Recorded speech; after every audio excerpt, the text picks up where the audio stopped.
Make some memories and be thankful to be alive. The bald man watches on as you approach. Dressed up like a compromise. His shirt is low enough to expose a tangle of chest hair.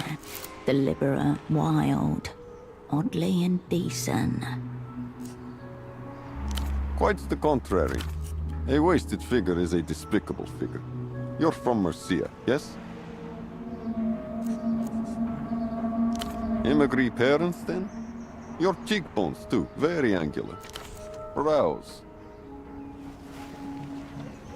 Inside, a small cathedral of pristine jackets, dresses and suits. Unpadded jackets with their sleeves rolled up, just a bit. These are high-end power suits, for business or formal soirees. There are no price tags. He offers a brief smile. I don't sell clothes. I sell transformations. Transformations which generate epochs that capture the delicate moment between the before and the after. You've fallen prey to dissociation. What you need is to reunify your inner and outer self. This is a common mistake, and it must be rectified before any proper tailoring can begin. Maybe.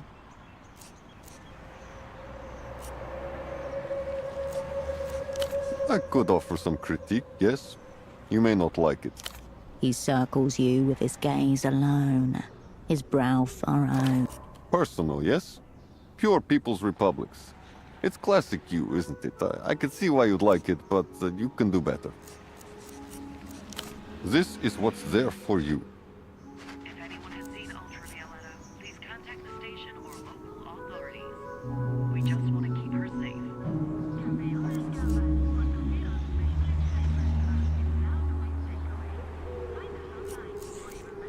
Well then.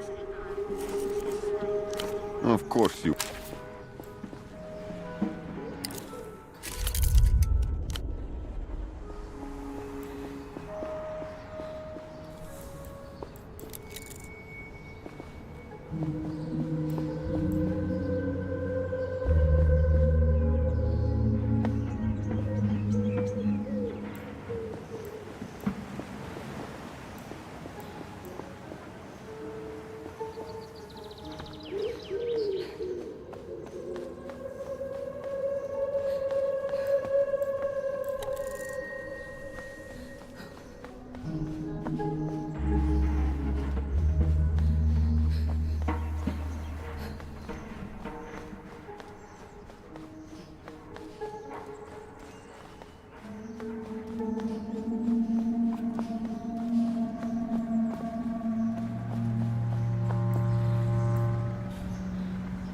You again.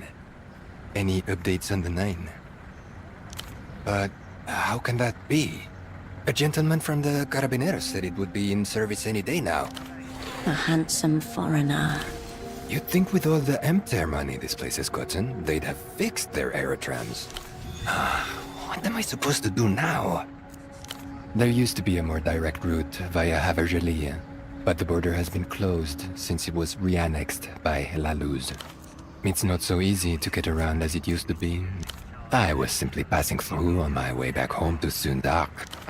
That was more than a week ago. Despite his predicament, he's kept up with hygiene. I'm a political economist by training. Well, not in so many words. How to put this? You're surely familiar with the concept. A somewhat rich, older lady wants a nice exotic husband without the lifelong commitment, yes? Meanwhile, a clean, well-behaved man from the periphery wants to see the world but lacks the necessary capital. The woman pays for his relocation and gains a valuable commodity. A high-quality Sunnis husband. No twitch, no hesitation. He's reclined into that reality long ago. If a woman of means wants him over other options, that makes him a luxury. He likes that. A man by mail, a direct order dick. There are many names for it, some more vulgar than others. I offer companionship and a fair trade. If you consider it as a set of transactions, love's really no more than an economic problem. I will tell you, madame, it was the lapdogs. All 6 of them. Not these dogs, trust me. My betrothed, she wanted them to watch our lovemaking, my cleaning and housework, my lectures on recent advances in microfinance. Wherever I turned, there was a creature the size of a throw pillow, its black, wet eyes staring at me. At one moment, I wondered whether I was there for her pleasure or theirs. That's when I realized I need to escape Copablanco as soon as possible. Back to Zunzak, very far from here. Maybe I'll go to work for my brother, or maybe I'll sign up for a term on the lunar mines. Really, I just want to escape the developed world. Being sent to organize among the lunar cadmium miners is a common punishment for political offenses in the People's Republics. A man turns back.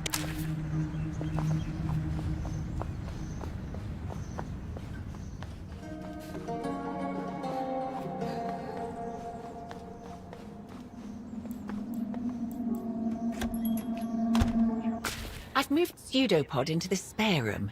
He'll be safe in there until he recovers. She gestures towards a small room with a small bed inside it. Situated on the bed, your would-be double could almost pass for a convalescent, were it not for his empty, fish-like eyes. No, I would have to agree. He's been like that since I moved him. What about you? Are we any closer to finding out what happened to him? I suppose that's principled of him. Lot of good it does Pseudopod just now. Were you able to piece together what he was investigating before you arrived? That's good. I'm sure he left ample clues. You'll just have to come at it fresh tomorrow. The attitude that has carried her through her entire life, through whatever hardship. Well, I suppose that's all. She doesn't move. I was just wondering how it feels, you know, being in theatre again. I'm not sure how this assignment compares to what you were up to at Satellite Facility B.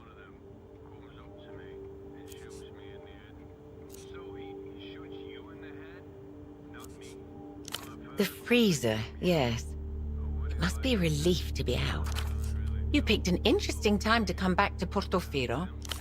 For one, we've become a front line in MTER's culture blockade. The powers that be seem to have become more protective of their investment here. 'Tis the season, it seems. Pseudopods seem to think they may even have operants working in the city right now. Then, of course, there are the anxieties about Réunion. No one can say whether in 5 years' time we'll still be part of the developed world, or whether we'll have been annexed by techno-fascists. It sounds egotistical, doesn't it? But I suppose I do. Time will tell whether it's the right thing or not. I'll be here if you require anything.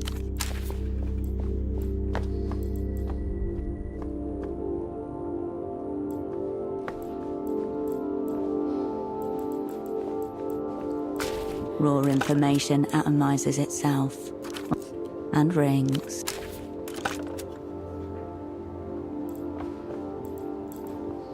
The bed welcomes you for a soft slumber.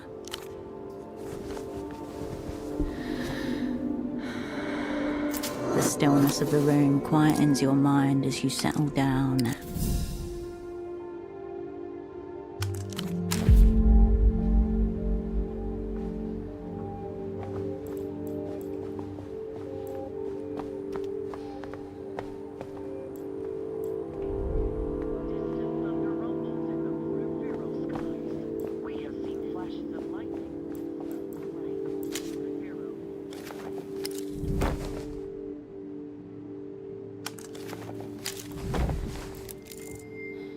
The lenses, camera bodies, flashes.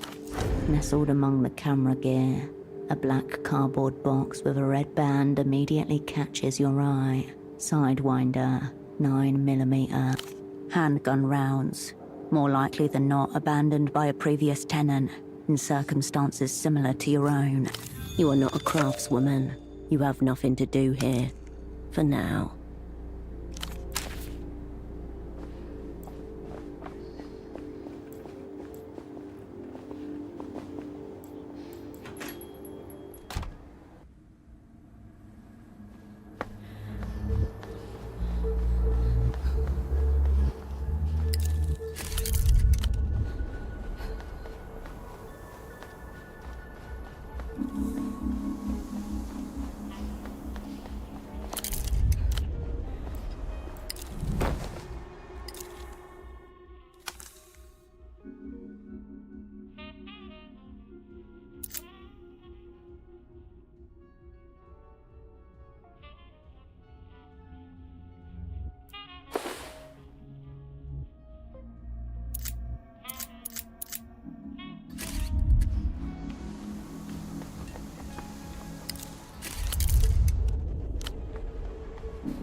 Hey, you.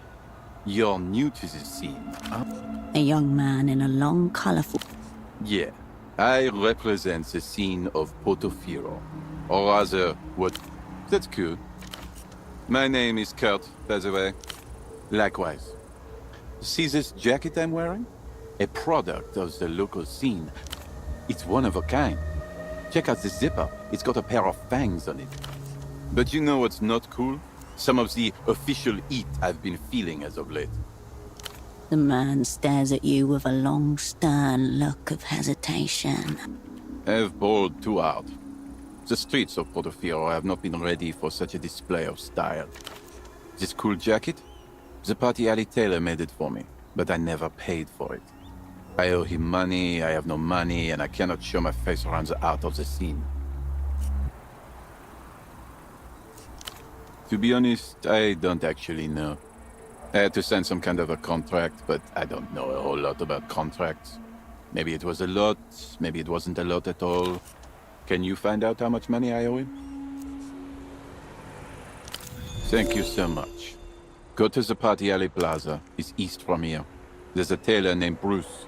Maybe you can ask him, like, quietly, diligently on my behalf about the, you know. I'll be sure to make it worth your while. I'm checking out the scene, inhabiting the streets, thinking about the past and the future. See you on...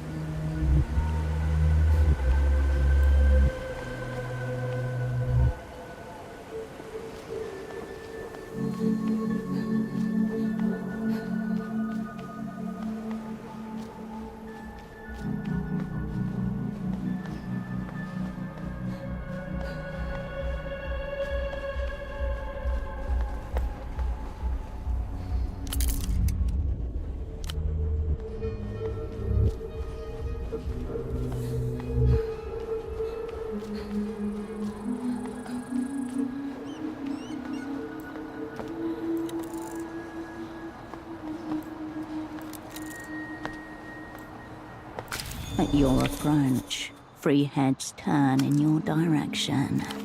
Look at their clothes. These people are decked out. Looking for something? Apartments. They share a look between all 3 of them. The woman, tapping her shoe, snorts a laugh. The housing campaign. An apartment block housing hundreds of families. who were displaced after their original homes were seized by eminent domain, victims of the city's mid-century ambition. Perhaps you are lost. Streets blocked. Go another way.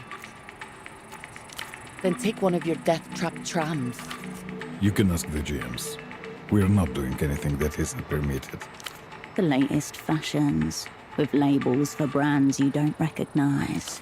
They wear their clothes like the very mannequins they were sewn on. You'd blend in better, undeniably, and people would... You can feel sex...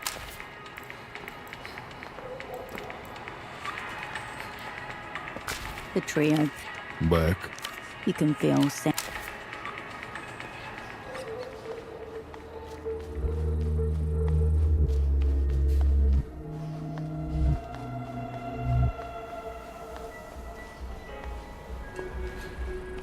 Rain is falling over Portofino today, washing the roads, making flowers shine.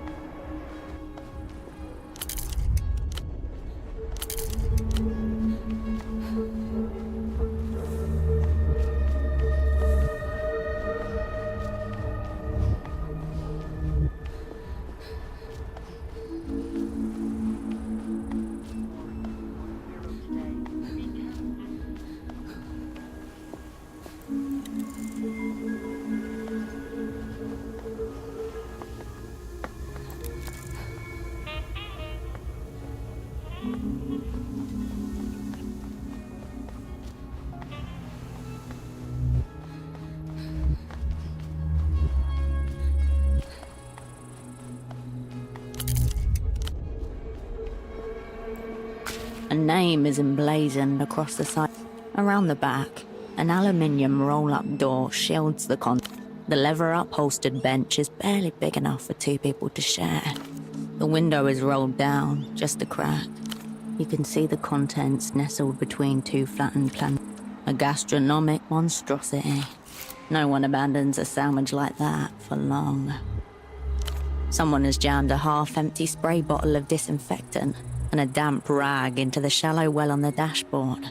And the only other touch of the personal is a copper medallion hanging from the rearview mirror. The cheap metal was oxidized, a green patina on an embossed 8-pointed star. Some astrological thing. Who? The cleaners, wherever they are. The roll-up door is bowed in, half crushed. That padlock is under sustained physical pressure. Its collapse is not far.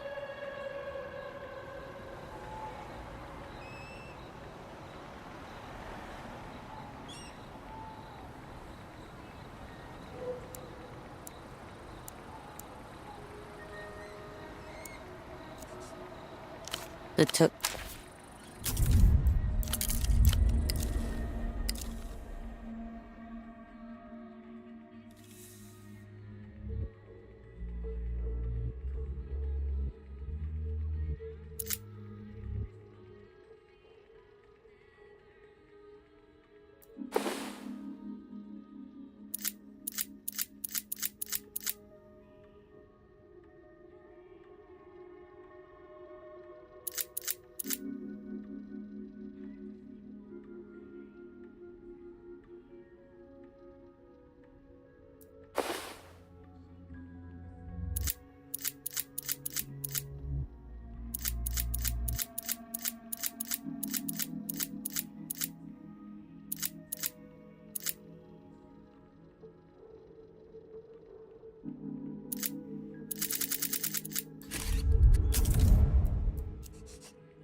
The cleaning tuk-tuk with its soap bubbles and secrets seems almost prestigious now.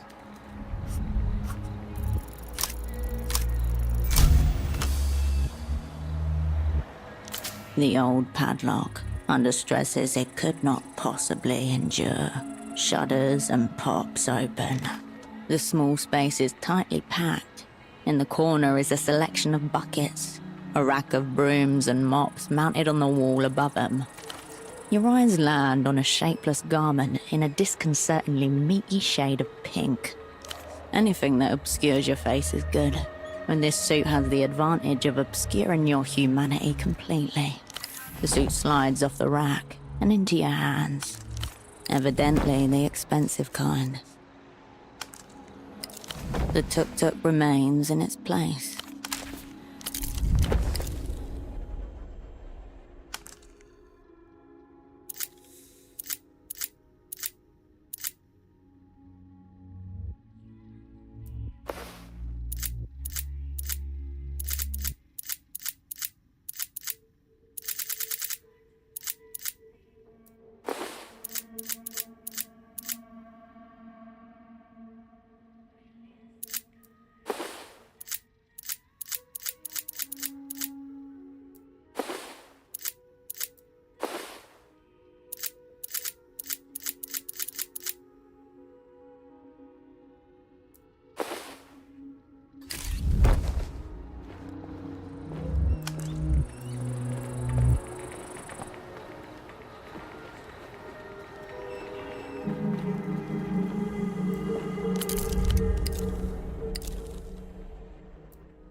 You pick up the payphone's handset. A dolphin emblem smiles at you. Your finger depresses the yielding material. Up, down, up, down. Sensual pleasure. You watch the dolphin pop back up, then squish again under the changing pressure of your finger. You step away.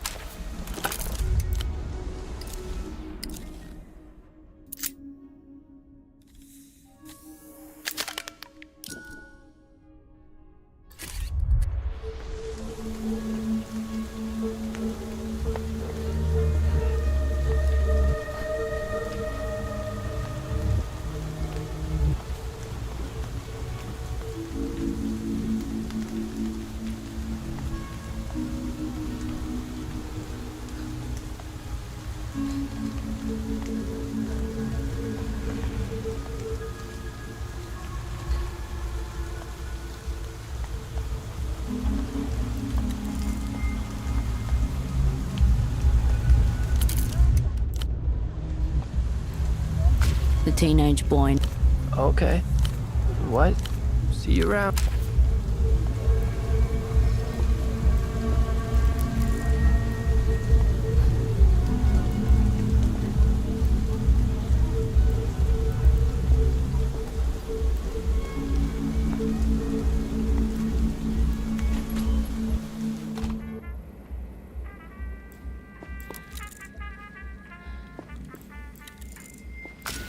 one step further, bored scum. I'll do it. I'll enjoy it too. I think I can probably come just from watching the drama sink into your face, right before the oxygen stops reaching my brain for good. Ha! I know false concern when I see it. 3 years in pediatric oncology. So you're talking to your little colleague out there. I know you're from the medical board, and I know he's been watching me. Sounds like a pre-rehearsed line designed to entrap me. If you're not bored, which you fucking are, then go and deal with the stain of narc shit lurking outside. I know that scarf of his is a fucking wire. Kid, that's a 40-year-old man with a severe deformity. Terminal virgin, too. No one takes down Dr. Gonzalo E.S. Gonza, except Gonzalo E.S. Gonza. What am I, your mother? Rub cocaine on it. That'll numb almost anything. Nice try, you wild fuck. Why don't you ask your board superiors for one? Don't you fuck with me now. Yes. I suppose I could see it. Not mutually exclusive, however. Like, bring me one of his lying, scheming bored narc teeth. Here, use these. My board condemned bribe art. Bluffing. There's got to be some other way to assuage his paranoia than assaulting an actual child.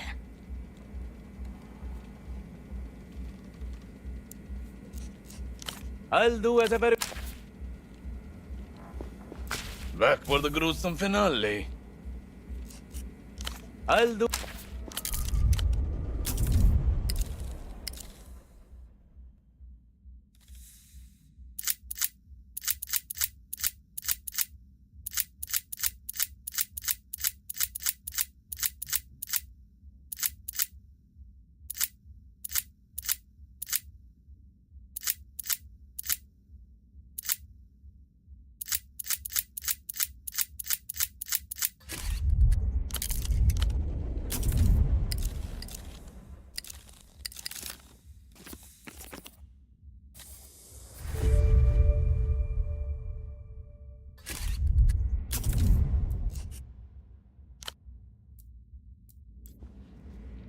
Back for the gruesome finale.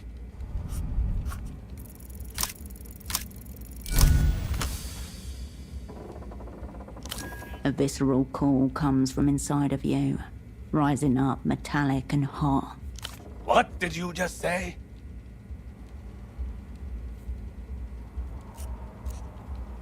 I am ready.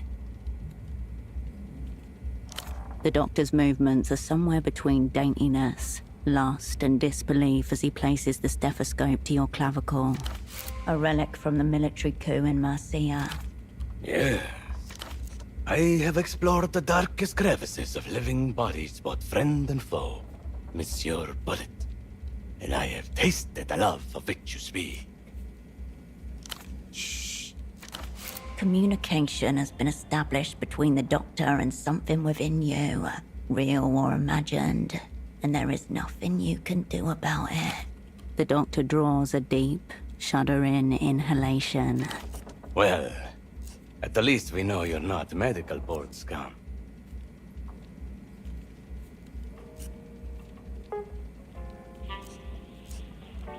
That's between me and it, eternally. Don't worry, it spoke highly of you. Not a drop of narc blood inside. The doctor doesn't appear any more professional behind the desk than he was on it. Now tell me, where does it hurt?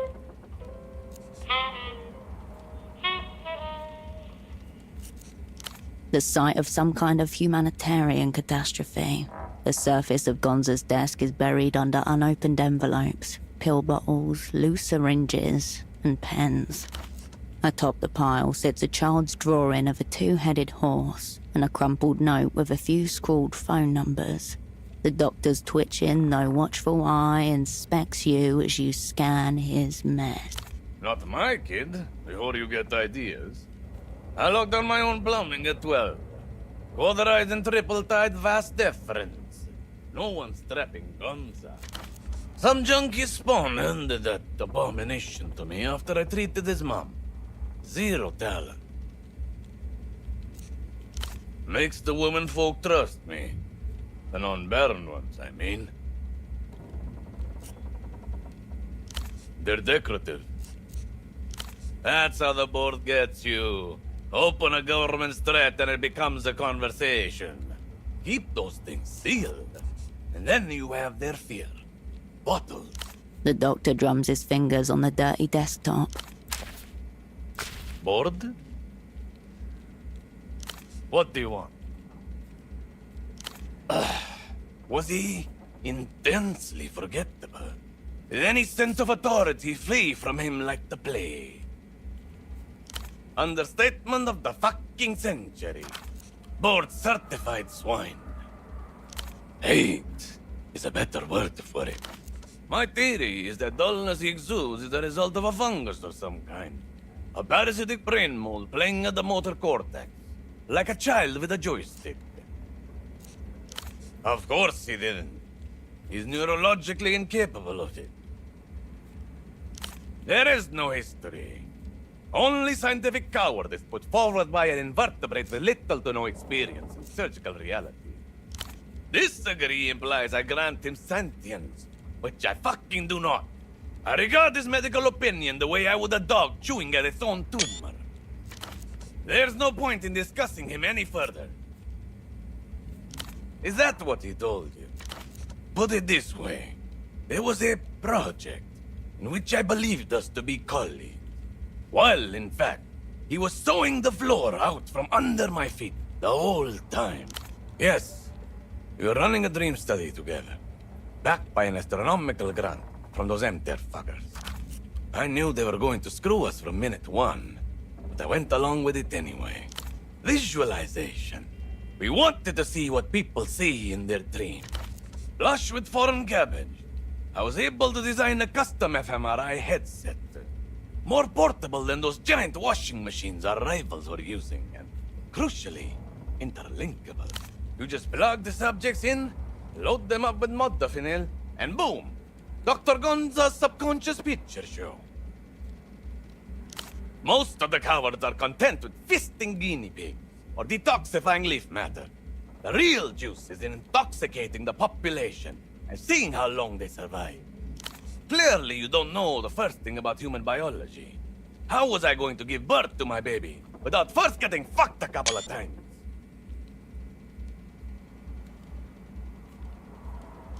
Not one instant. I got to see the subconscious picture show. Who else gets to say that? Abruptly, and then betrayed. I got a call from Abbe one morning. There's someone in the office for you. So I come in, trustingly, like a slaughterhouse animal. And there they are. Bored. They even had the audacity to box up my belongings with their fucking claws before I arrived. Next thing I know, they're boxing me up too. Royally. And in orifices I didn't even know I had. That's why Nabe had been plotting it for ages, clearly. Having nearly missed the fucking boat once, he wanted to seize control of the study for his own purposes. Architect? A child making macaroni collages is more of an architect than an invertebrate. He was a... You want more? Alright. He's a thief too, which, I'll admit, is impressive for a gastropod. That they do. That's why he's holding on to my belongings.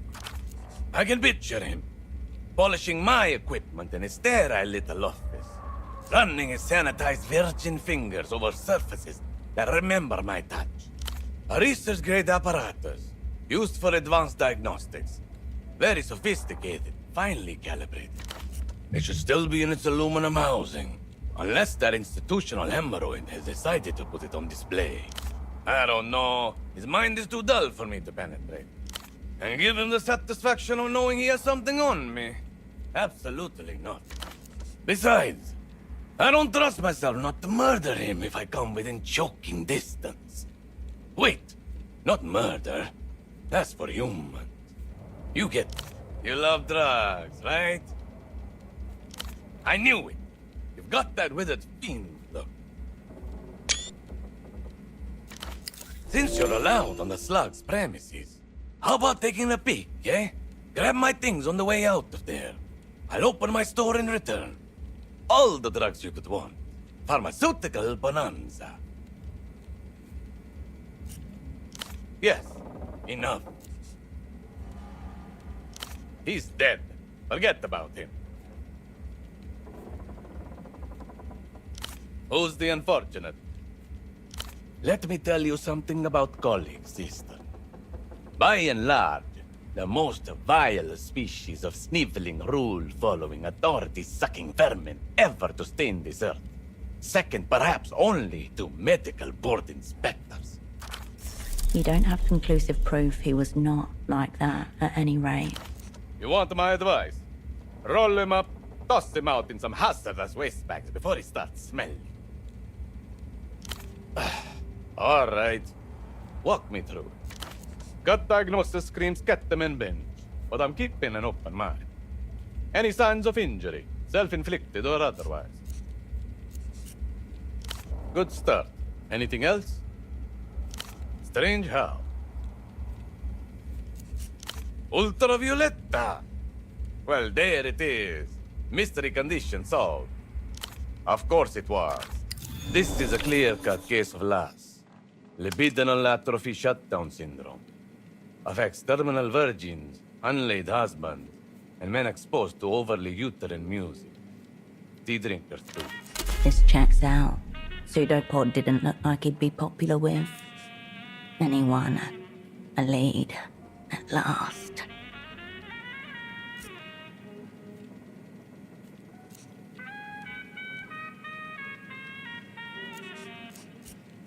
Phone sex? Oh, this is less, all right. But as bad the case as I've ever encountered. Men are built to pursue, conquer, reproduce. Ergo, per annum, a quota of fucking must occur. His body is given up from neglect. Seen it 1,000 times. And I'm confirming your intuition. That saccharine trash is absolutely 100% anathema to the male brain. You could probably survive it.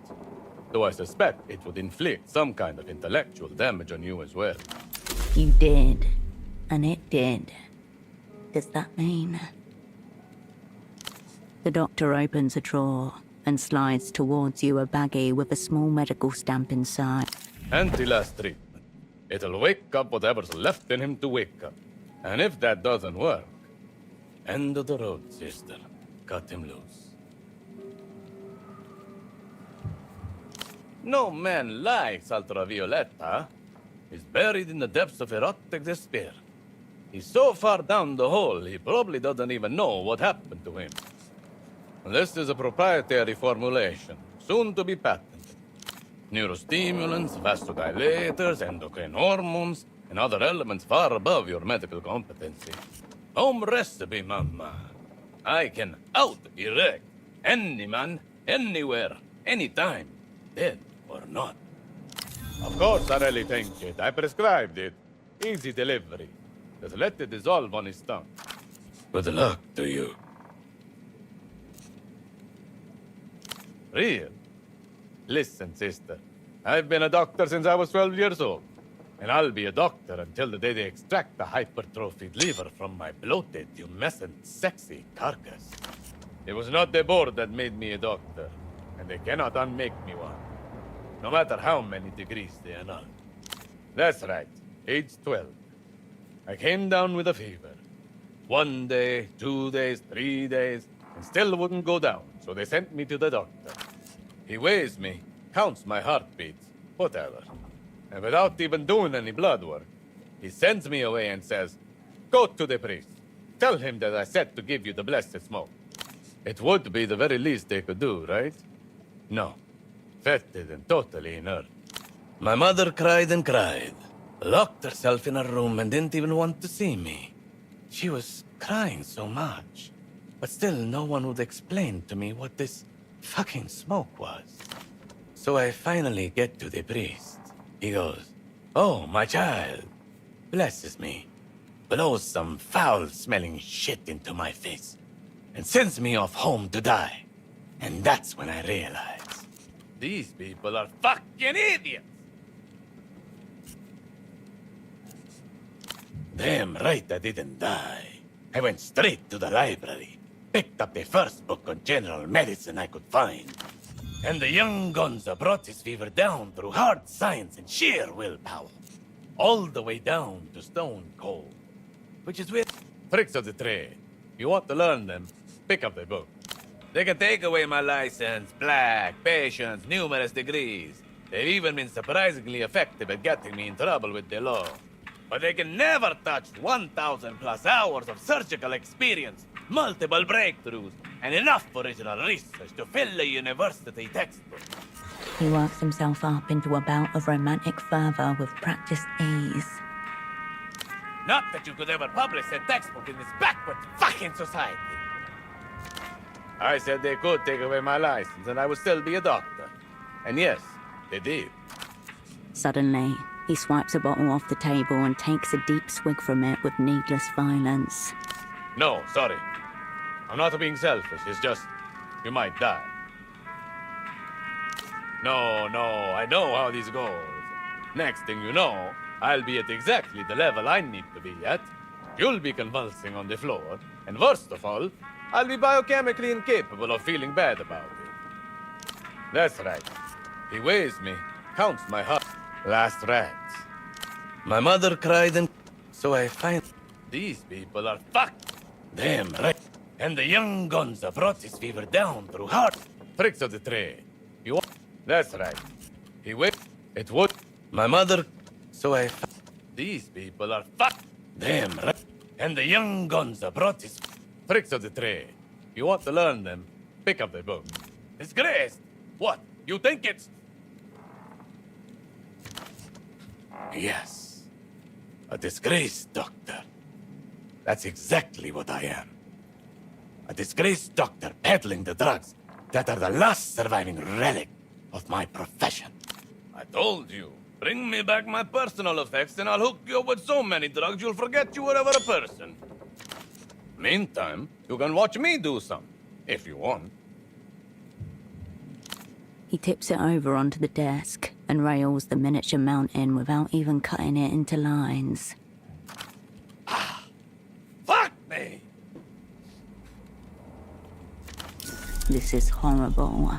This just makes you want drugs even more. A failure of imagination.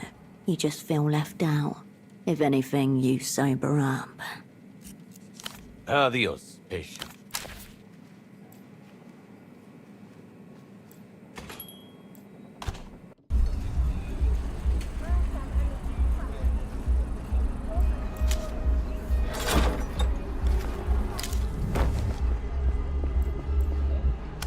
The teenage boy nods hesitantly.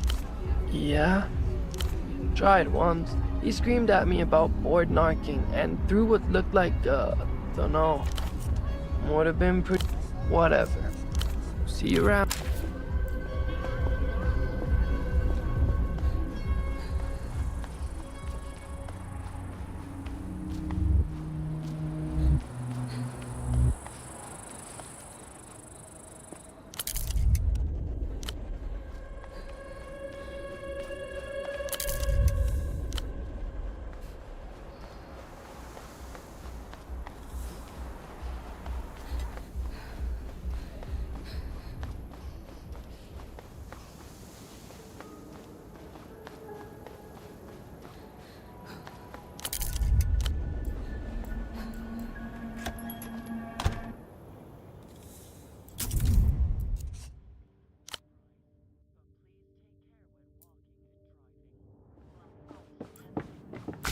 You approach your double's bedside. His breathing does not change.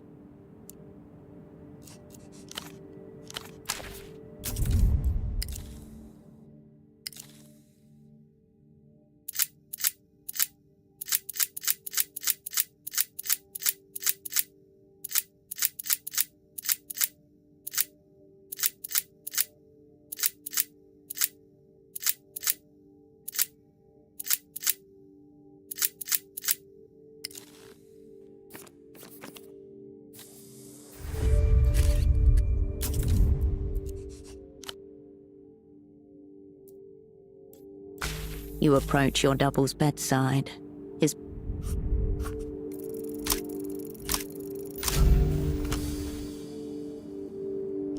cab is in mouth.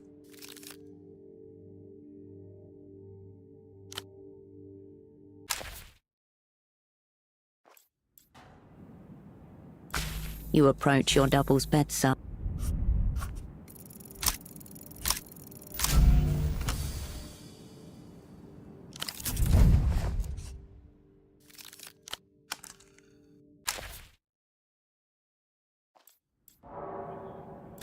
You approach your double's bedside.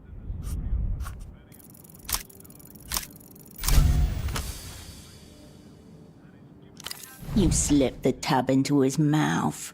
It feels dry, hot, and deeply wrong. The medication swims through his body, drawn with every breath, every beat of his heart, searching for the right pathways.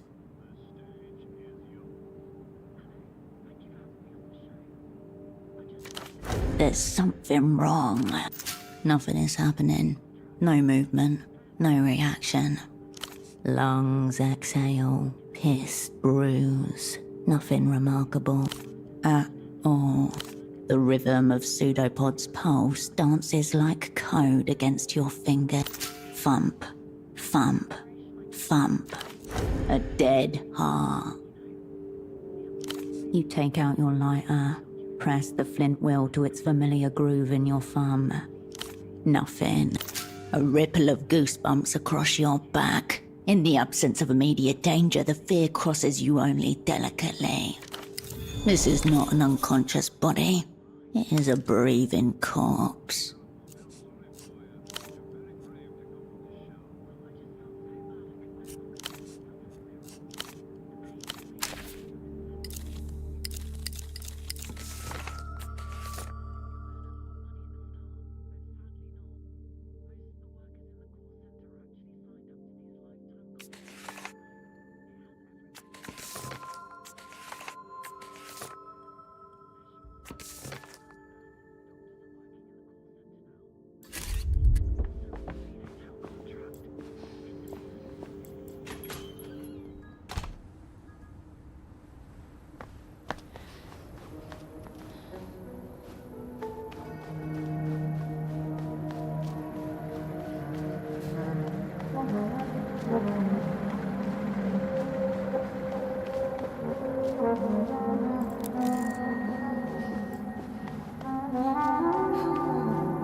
Bored? What do you want? Not even a little, you know? By God. So there's no hope for him. Any man who doesn't rise up, still hard, from my treatment is functionally brain. But it's not all bad. As a doctor, I am qualified to tell you. You now have moral carte blanche. Yep. Ride him, bury him, dress him up in a silly little outfit. In any other circumstances, I would say yes. But a victim of loss would just sad up the place. You're not dealing with a person anymore.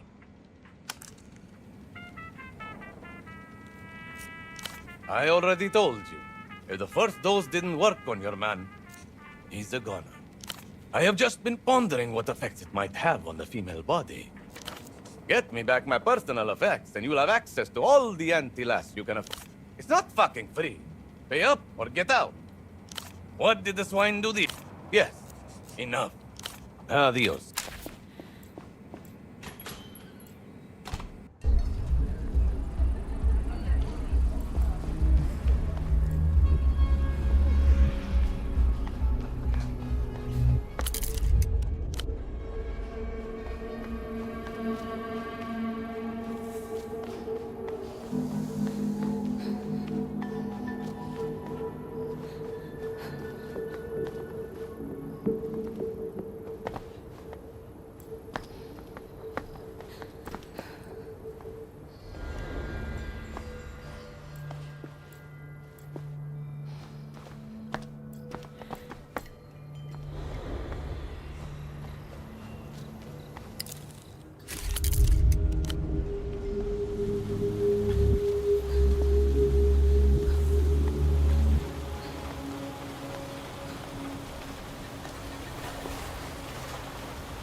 You're back again. That's an odd question. Mind telling... A better question. Why are you bringing this up, sans subterfuge, to a Guardia Municipal officer? Yeah, we don't have those here. Never understood the concept myself. The GM...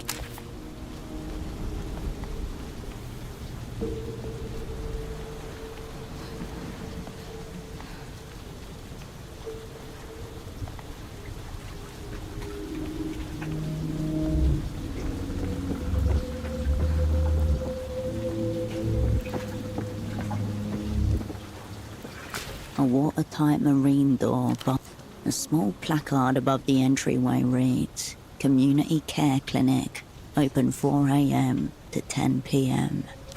Perhaps he's been waiting for your arrival to put out that particular welcome mat. At the midpoint of the door is a 3-point full stainless steel lock. Only by someone with specialized knowledge of heavy-duty seacraft doors and their mechanisms. The hull of the boat looks solid as the door. However, around the corner, a stack of dingy life vests piled underneath provides a convenient step up. Use.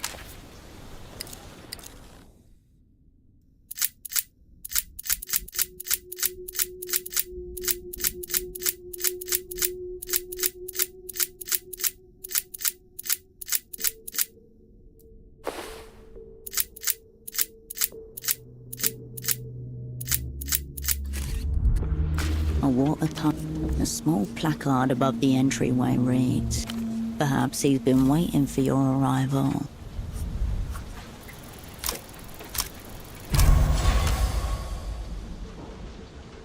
Just another sly break-in. Flashlight between our teeth. All the old school gang egging us on. Still hear the screams.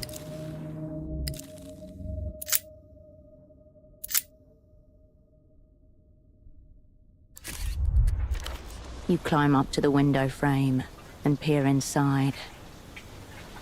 A clear path. Not much else that smooth. The ease of a seal on ice. The second you land on the other side, a muscle somewhere in the meat of your hip immediately twinges.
The one personal touch in the otherwise sterile, blank clinic.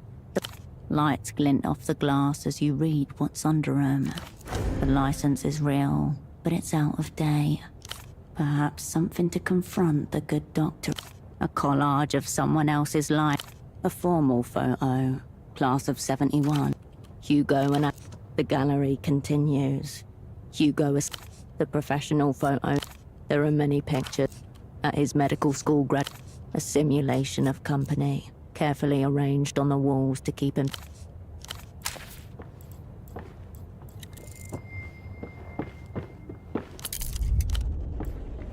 You return to the forbidden. You head on up, careful.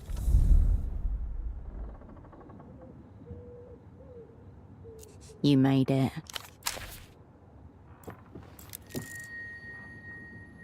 The thing in the bed stares with vacant intensity, positioned with uncanny tenderness.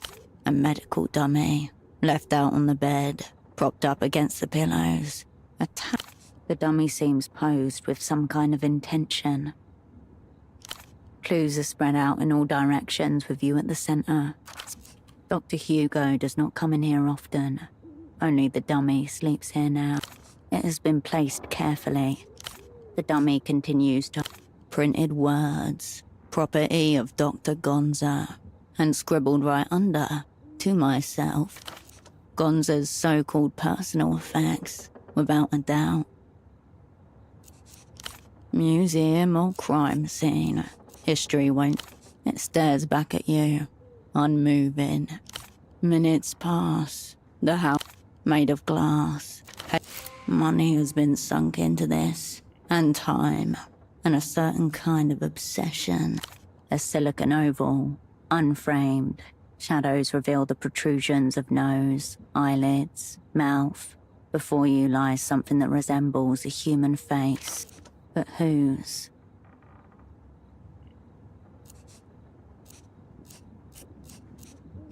You can almost hear her speaking, but the moment slips away. The lips of the dummy remain. You pull focus. The empty bed is sadder than when it was occupied, somehow.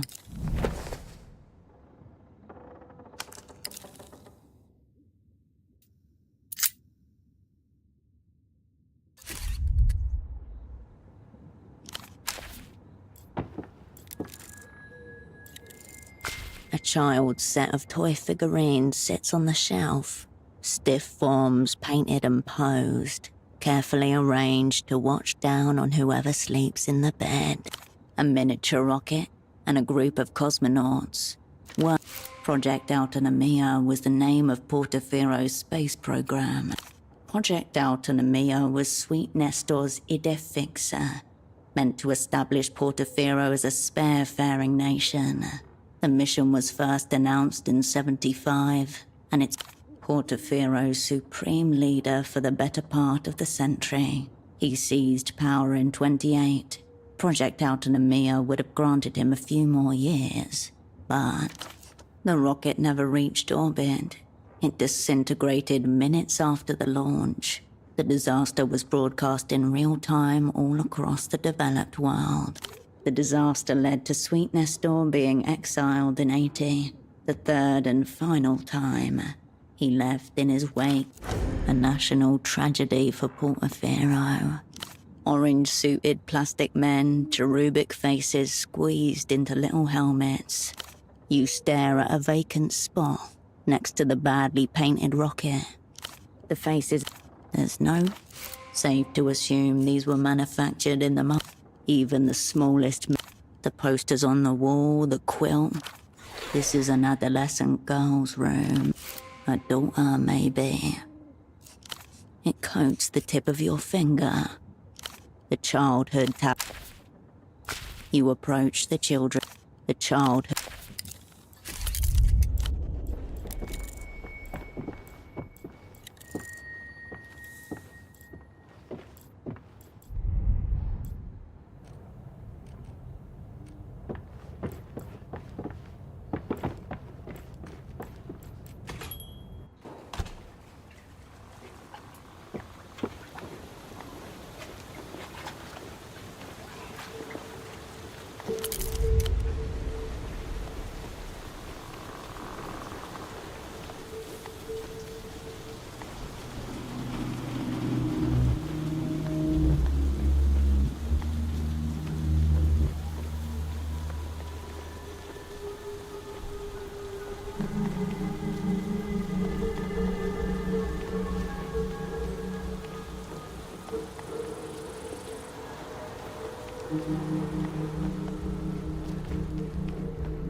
Bored?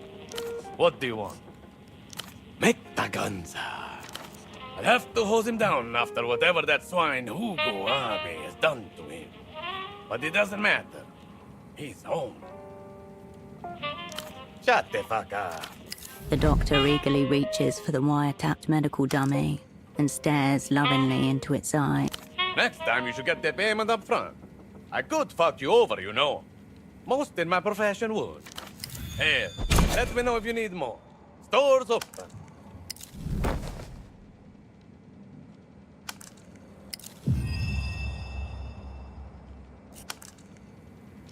That's a trick question.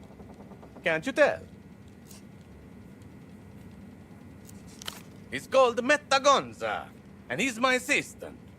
Made to look like me in every way. What, are you, an idiot? He doesn't talk. He just helps out around the clean. Anyway, he's tired now and needs to rest. Are we done?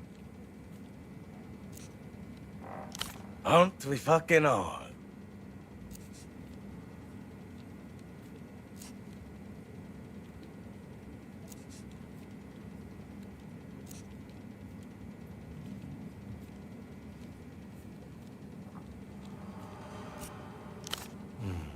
To utter those words, what a life.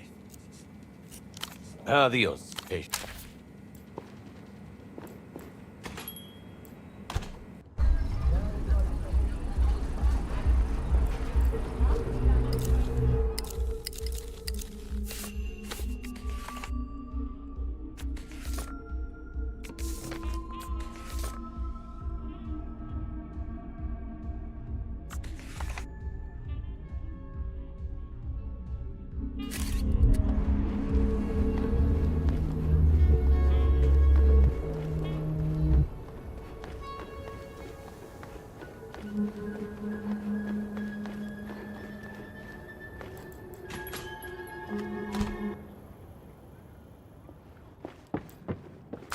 You approach your double.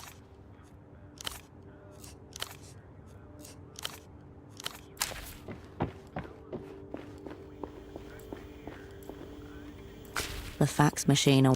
You turn away.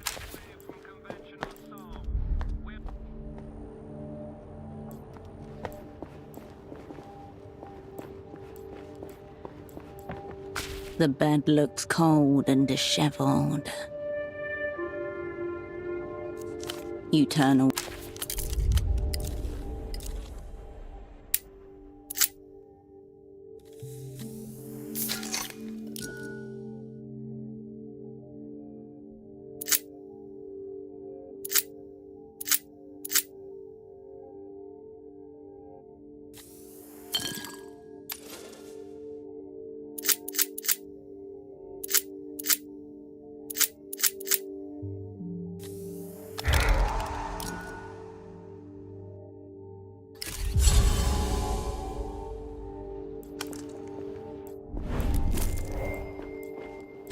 You return to the... You leave the train.